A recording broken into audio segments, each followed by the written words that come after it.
Bonjour à tous, bienvenue pour cette nouvelle analyse de bande et aujourd'hui on va aller du côté de la mort.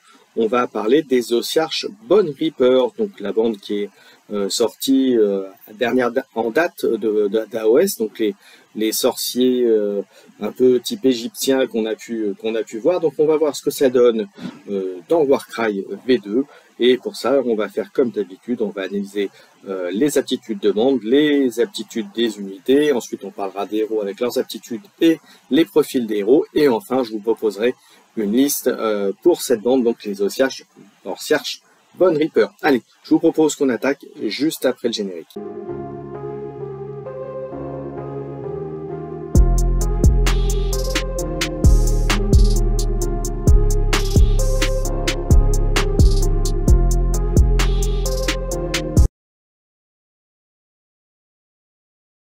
Allez, c'est parti. Voyons donc ce que nous proposent les Ossiarch Bone Reaper avec donc leurs aptitudes. On va commencer comme d'habitude par la première, c'est-à-dire la réaction Deathly Prowess. Un guerrier peut faire cette réaction après qu'il ait été ciblé par une attaque de mêlée, mais avant que les jets de touche soient faits. Pour chaque jet de touche raté, vous faites 5 points de dommage au guerrier attaquant. Vous vous rendez compte, 5 points par jet raté, c'est quand même fort. Et puis comme c'est une capacité générique de la bande, ça veut dire que n'importe quelle figurine que vous prenez dans cette bande Ossiarch Bone Reaper vous permet de faire ça. Donc c'est très fort à mon sens. 5 points de dégâts, quand vous voyez qu'en moyenne les points de vie c'est entre 8 et 12 pour une unité 10 standard, à contrario des unités élites ou héros, vous voyez, vous avez vite fait le tour, hein. Ça peut faire très mal, surtout si vous opposez une figurine en face qui va lancer plein de dés, il rate tous ses jets par exemple, et bien vous pouvez même, elle peut s'auto-tuer directement rien qu'en essayant d'attaquer votre figurine. Donc c'est une capacité à un double qui est très fort, et c'est surtout c'est une réaction. Donc vous voyez, c'est encore plus fort de pouvoir le faire et de le faire intelligemment aussi. Ensuite, le deuxième double, c'est Nadirite Weapon, donc arme Nadirite. Jusqu'à la fin de l'activation de ce guerrier, on rajoute 1 au point de dommage alloué par ce guerrier à chaque touche et touche critique pour les actions de mêlée faites par ce guerrier. Là encore, c'est une générique, donc accessible à toutes les figurines de la bande. Donc là encore, c'est plutôt fort. Rajouter 1 point de dégâts, vous imaginez, c'est quand même pas rien. Ça peut, voilà. Après, à utiliser sur une figurine qui a au moins 3 ou 4 dés pour vraiment rentabiliser le double. Mais à la base, c'est une capacité qui peut être très forte et qui peut faire des différences sur certains combats.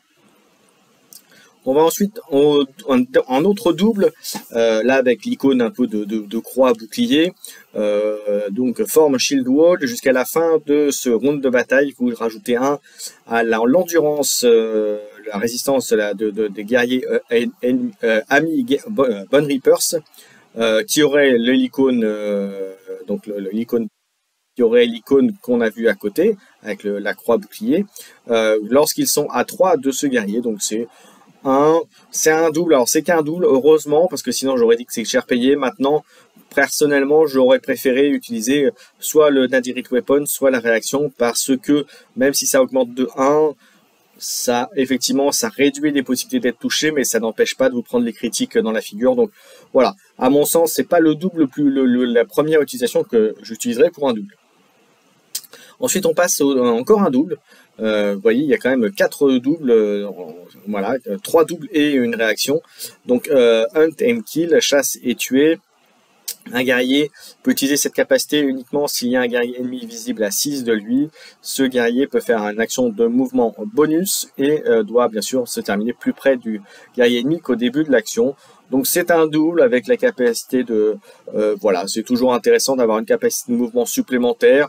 Encore une fois, ça ne prendra que 2 dés sur les 7 potentiels que vous avez dans votre tour, donc dans votre round de jeu. Donc c'est plutôt pratique. Voilà, c'est assez conditionnel néanmoins, parce qu'il faut que ce soit une figurine qui ait les 2 icônes, l'icône classique des génériques et l'icône un peu de vol, si on peut dire. Donc voilà, mais sinon à la base, c'est pratique en tout cas jusqu'à présent, à part peut-être le Shield Wall qui est quand même très situationnel. La réaction et les deux doubles sont plutôt très bien. On passe ensuite au triple de Death Rider Charge. jusqu'à la fin de l'activation de ce guerrier. La prochaine fois que ce guerrier termine à 1 pouce d'un guerrier ennemi, on choisit un guerrier ennemi à 1 de ce guerrier, on alloue un nombre de points de dommage équivalent à la valeur de cette capacité. Bon, bah, c'est la charge classique des unités montées qu'on a, ou des charges des bêtes que l'on a dans d'autres bandes. Donc assez classique, c'est un triple, c'est toujours utile. Ensuite, on a un deuxième triple avec Unbridled Ferocity. Ce guerrier peut faire une action bonus à partir de la licône. Alors, c'est bien. Maintenant, c'est un peu dommage que ce soit un triple pour le faire, avoir ce mouvement bonus. Voilà. Mais bon, après, il faut voir avec la fête des figurines sur lequel c'est associé. Et enfin, le quad, le Bloodstrike Aspect. Voilà, Bloodstrike Aspect. Jusqu'à la fin de cette activation, on rajoute 3 aux caractéristiques d'attaque faites par ce guerrier. Donc en gros, ça rajoute 3 dés d'attaque, ce qui est plutôt très fort, 3 attaques supplémentaires. Après, ça se justifie plutôt sur, effectivement, déjà, il faut qu'il y ait les icônes correspondants, et ensuite, ça se justifie sur un guerrier qui a encore, voilà, qui fait quand même suffisamment mal pour justifier de ce quad, puisqu'on rappelle, vous avez 6 dés au début du round, du tour, et vous en rajoutez un avec le dé bonus que vous le gardiez, ou que vous pouvez garder ou pouvez utiliser, pardon. Donc en tout 7 dés finalement sur le round global. Alors bien sûr, vous pouvez avoir aussi les dés des rounds précédents si vous avez gardé vos dés supplémentaires, mais à la base c'est 7 dés sur le tour. Donc voilà, un quad, ça veut dire que vous allez utiliser la moitié de vos dés pour faire cette capacité. Donc il faut vraiment que l'utilisation de cette attitude en vaille le coup.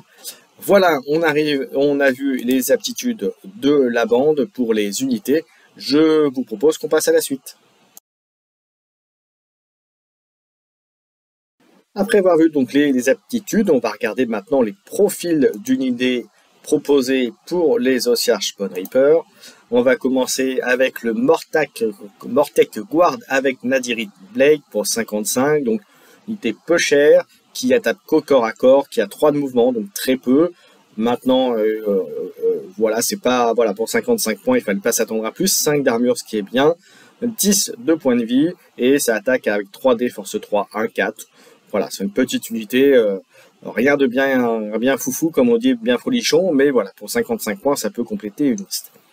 Ensuite, on passe à côté au Cavalos Death Rider avec with Nadirite Blade, avec donc 145, unité montée, qui se déplace à 8, 5 d'armure, 20 points de vie. Donc là, on rajoute 100 points, presque 90 points par rapport à l'unité précédente. 20 points de vie, c'est déjà très bien. Elle attaque au corps à corps, 4D, force 3, 1, 4. Est-ce que vous allez vouloir investir 145 mois pour une unité qui finalement, pour 4D, va faire que 1, 4? Voilà, c'est pas folichon comme unité, mais c'est une unité quand même montée, donc avec du déplacement. On continue ensuite avec le Mortek Guard avec le Nadirite Spear, donc avec un épieu, pareil, 55. Là, toujours les mêmes stats, 3 de déplacement, 5 d'armure, 10 points de vie. Par contre, là, grâce au épieu, il peut taper à 2, 2D, force 3, 1, 5. Alors là, j'ai envie de vous dire, encore un peu comme je dis dans toutes mes vidéos, je préfère une unité qui peut taper à 2, même si ça fait un peu moins fort. Voilà, mais là, à la limite, vous le mettez pour bloquer une ligne, pour bloquer un accès, pour obliger votre adversaire à contourner la figurine, puisqu'on rappelle en jeu que lorsque vous déplacez à proximité d'une unité ennemie, pour ne pas rentrer dans sa zone d'engagement, vous devez pouvoir passer à plus d'1 pouce de la figurine. Voilà, si c'est pas le cas, vous êtes obligé d'engager la figurine ennemie. Donc ça peut être bon, une unité comme ça, pour bloquer un accès à un axe, voilà, ou bloquer un renfort, tout simplement, par exemple, d'une unité ennemie. Donc ça peut être bien. Ensuite, on passe au Cavalos Death Rider avec Nadirite Spear. Là, pareil, même avis que le prédécesseur Mortek par rapport au Cavalos Death Rider qu'on a vu en premier, avec un épieu, 145 points. L'équivalent, exactement le même équivalent que son camarade Mortek à gauche. Là, pareil, ça tape à 2, 3D, 1 dé de plus par rapport à un dé de moins par rapport à son camarade d'au-dessus. 3D, 1, 5, même stat. Là, pour le coup, pareil. Dans les deux cas, les deux figurines, je préfère investir sur l'équivalent avec les épieux pour les mêmes raisons que l'autre. Ça peut bloquer, ça peut empêcher, et puis ça peut empêcher la figurine de passer. Donc voilà, en termes de profil, je préfère largement le profil avec les épieux, voilà, juste pour le fait de bloquer, de pouvoir engager sans forcément être engagé par l'ennemi.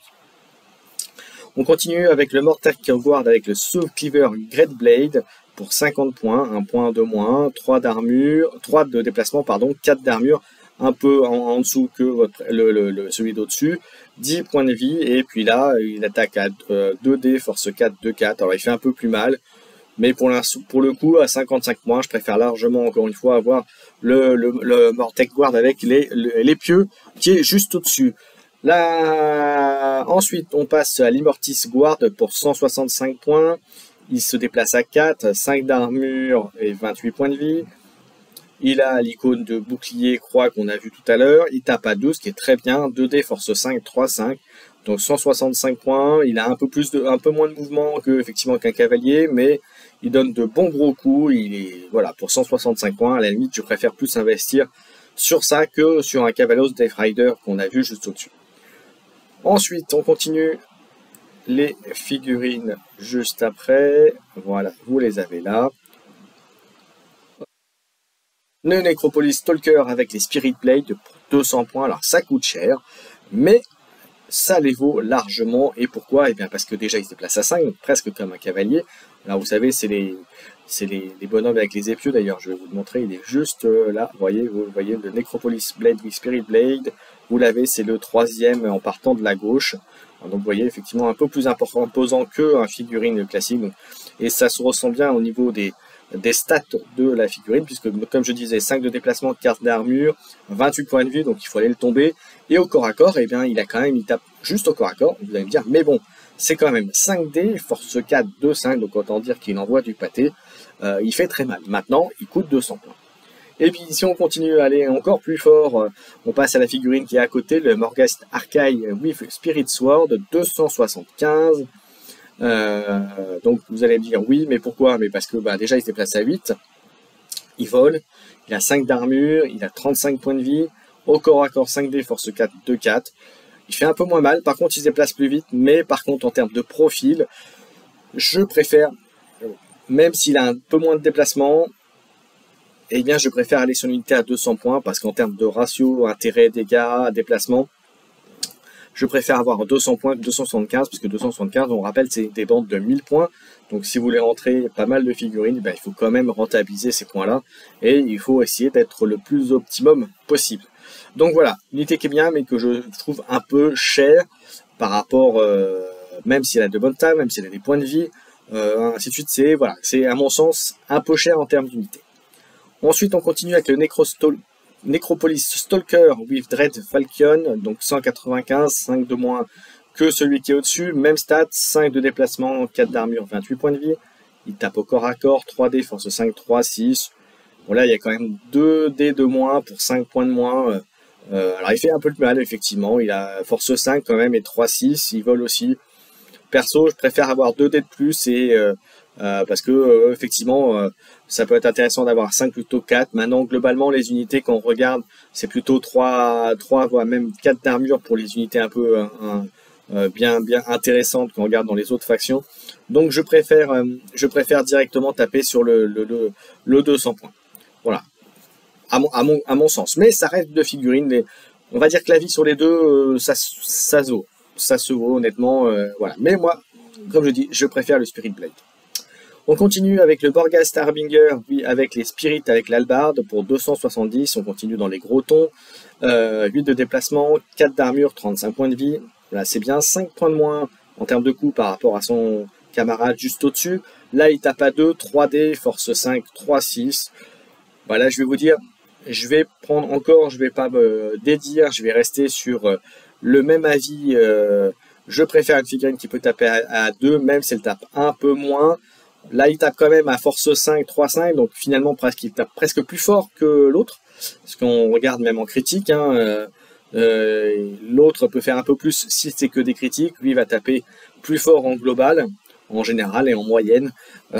Donc voilà, je le préfère. Ça peut être une bonne unité pour, comme il se déplace à 8, une bonne unité pour aller prendre position, d'aller prendre un point, 35 points de vie, il faut y aller, il faut quand même aller taper fort. Voilà, donc il a quand même moyen de bien tenir ses lignes pour 270 points, il les vaut largement. Ensuite, on passe au Morghast Archaï avec les Spirit Halberd pour 280. Alors, on continue encore plus fort. Pareil, il se déplace à 8, 5 d'armure, 35 points de vie, donc un cran d'armure en plus par rapport au Morgage qu'on a vu juste avant à 270. Il tape à 2, 3D, force 5, 3, 5. Est-ce qu'on va préférer mettre 10 points de plus pour cette unité alors que l'autre a les mêmes aptitudes, hein, voilà, le vol plus le fait de pouvoir faire un mouvement en bonus avec un triple. Voilà, personnellement je préfère partir sur l'unité à 270. Ensuite on finit avec le Morghast Harbinger avec Spirit Sword pour 265. Il a les mêmes stats que son prédécesseur juste au-dessus, 8, 4, 35, 8 de mouvement, 4 d'armure, 35 points de vie. Il tape là par contre qu'au corps à corps, 5D, force 4 de 4. Donc même avis, je préfère avoir une unité qui est capable d'engager un peu plus loin, surtout qu'avec le déplacement de cette unité, on peut quand même aller très loin sur la table, donc on peut très vite se rendre à l'endroit où on a besoin.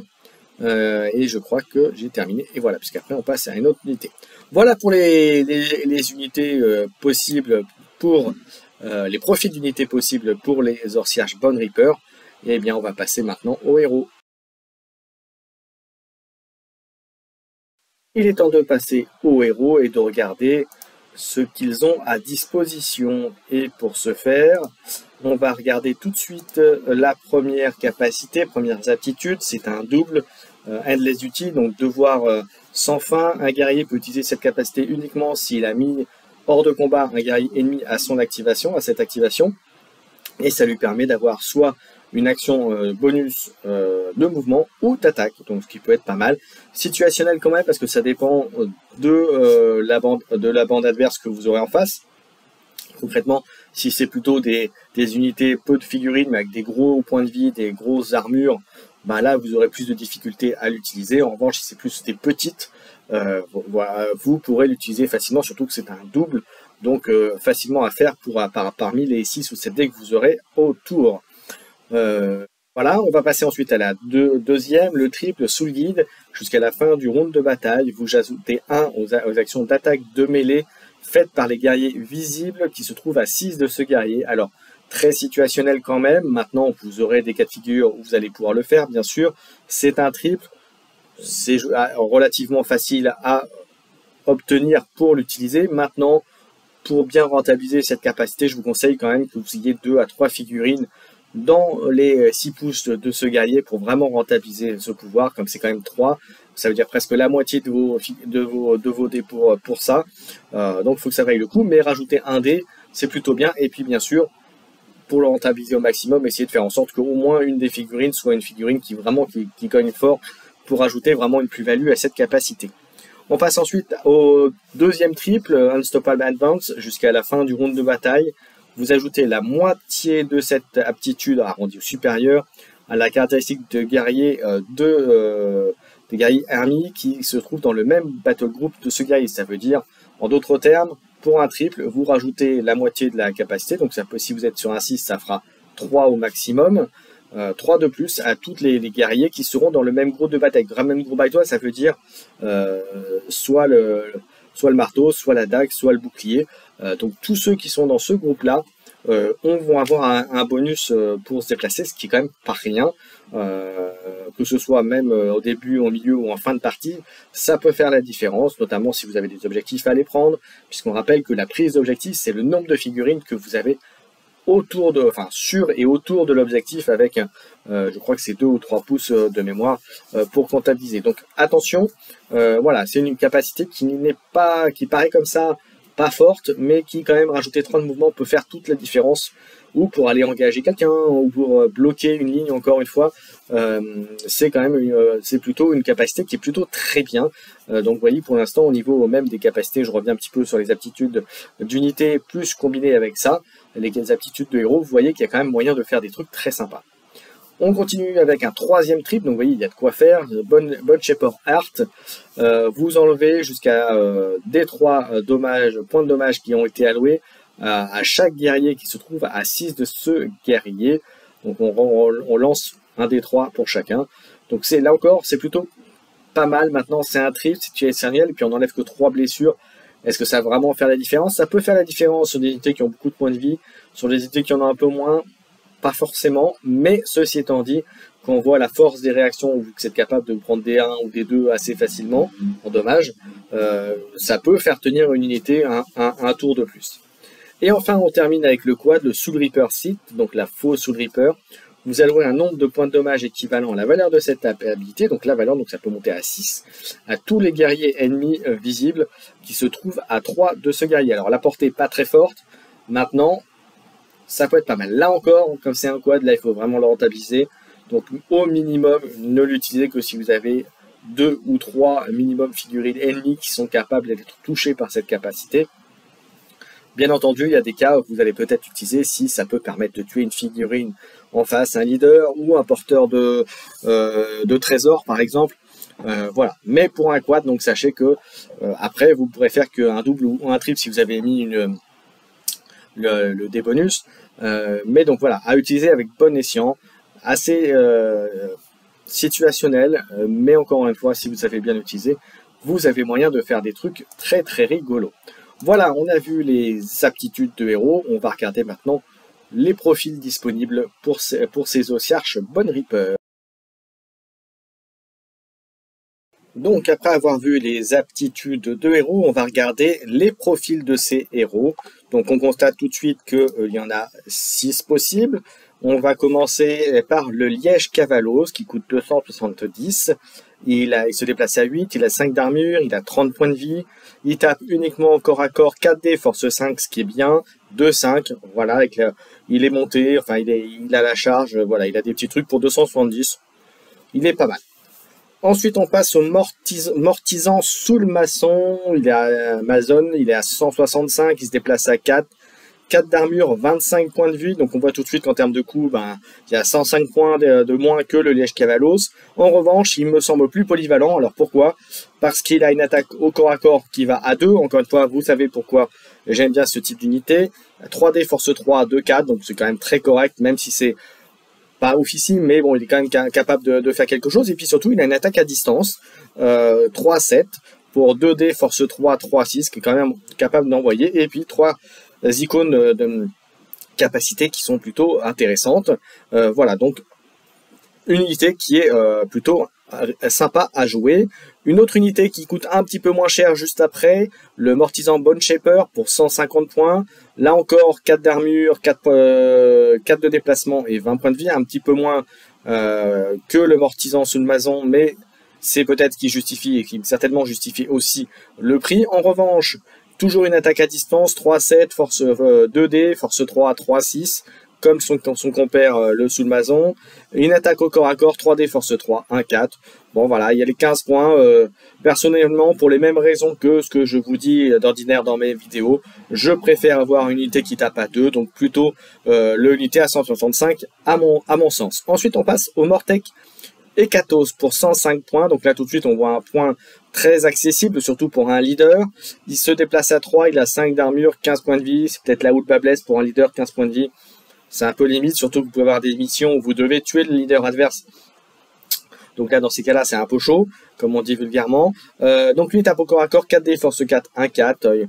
Pas forcément de trucs vraiment extraordinaires. Donc voilà, c'est vraiment, pour moi, c'est le héros, le leader du pauvre, comme on dit. Voilà, pour 105 points, il y a quand même des figurines plus intéressantes à jouer, même dans les unités classiques. Ensuite, on passe au Mortisan Soul Reaper, qui coûte 150 points. Il a 4 de déplacement, 4 d'armure, 20 points de vie. Une attaque à distance, 3-7, 2D, force 3, 3-6. Et une attaque au corps à corps, force 3, 3D, force 4, 2-4. Donc voilà, ce qui va différencier par rapport à l'unité de Mortisan Soul Maçon qu'on a vu tout à l'heure qui est à 165. Il y a 15 points de moins, 5 points de vie en moins. Et c'est les icônes qui vont faire la différence. Les deux sont bien. C'est à vous de voir. Après, c'est plus comment vous allez constituer la board autour pour faire votre choix de leader. Mais bon, ça reste deux leaders intéressants. Ensuite, on passe au Cavalos, Death Rider, Mortek et Katos. Donc la même chose que celui qui est juste au-dessus, mais en version montée, on va dire. Il coûte 220, donc on fait plus que le double du prix en point d'armée, en point de formation que son camarade juste au-dessus. Il se déplace à 8, 5 d'armure, 25 points, donc 10 points de plus pour le fait d'être monté. 4D, force 4, 2, 4, on gagne un petit point. bah pour le coup c'est pareil, c'est presque le leader monté du pauvre. Donc voilà, je suis plus là à la limite, si vous voulez vraiment quelque chose qui cogne, ben qui soit à pied ou entre guillemets à pied ou monté, c'est le Liège-Cavalos qui est plus intéressant si on va sur une unité montée. Et si on va sur des unités qui fait un peu les deux, et bien on va sur le mortisan sous le mason ou sur le mortisan sous le Reaper. Les deux Mortec et Katos sont pas forcément rentables en termes même de coût d'unité. Et le mortisan Bone Shaper, voilà, il a la faiblesse de ne pas pouvoir taper à deux, au contraire de ses camarades. Et d'ailleurs, au corps à corps, il fait moins fort que ses camarades. Donc voilà, pour cela, voyez que finalement dans les 6, il y en a 3 de vraiment intéressants et les autres, pas extraordinaires, quoi, hein, comme on dit. Voilà, on a vu les héros. On va regarder maintenant ce que je peux vous proposer en liste.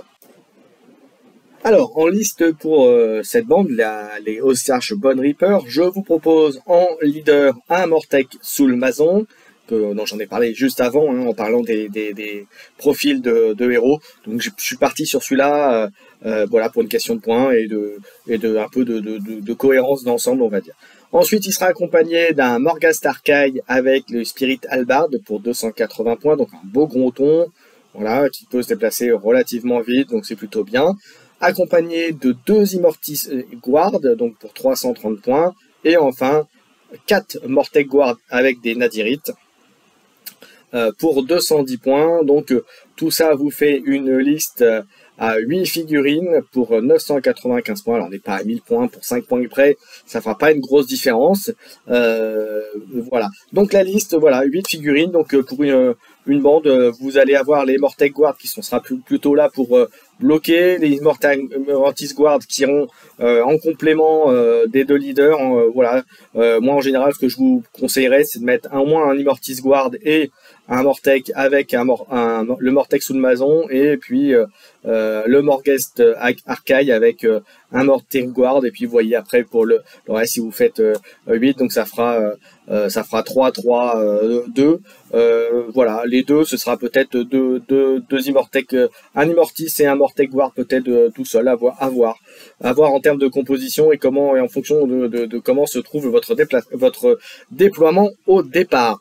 Voilà, j'en ai terminé avec la liste, et puis maintenant j'ai un tout petit bonus à vous dire et on fait ça tout de suite. Et alors maintenant, le petit bonus, eh bien, je vais vous parler très rapidement du White Dwarf 481 qui est donc disponible en boutique au moment où cette vidéo sera accessible. Alors pourquoi je vous en parle? Parce que c'est pas forcément marqué dans le descriptif là tout de suite du White Dwarf, mais vous avez une petite partie Warcry et c'est très intéressant, surtout pour ceux qui auraient pris les Légionnaires du Chaos, les Chaos Légionnaires, la bande Warcry qui est sortie juste après la grosse boîte Heart of Gur, Cœur de Gur, puisque si vous avez récupéré ces Légionnaires, et bien vous avez la partie narrative qui a été complétée avec comment créer les noms, et il y a eu les quêtes aussi les quêtes de cette faction qui ont été mises, donc la partie narrative a été donc complété voilà, par rapport à ce qui était sorti en version boîte. Donc voilà, donc si vous avez les deux, ben vous avez de quoi jouer très bien ces Chaos Légionnaires et de quoi vous amuser encore plus. Voilà, c'était le petit mot de la fin. Maintenant, comme à chaque fois, n'hésitez pas à commenter, à liker, à vous abonner à la chaîne pour encore plus de contenu Warcry, et on se retrouve très bientôt pour plein d'autres contenus Warcry, et puis un Warcry Corvus dans je pense 15 jours, 3 semaines. Voilà, à bientôt tout le monde, ciao ciao, amusez-vous bien.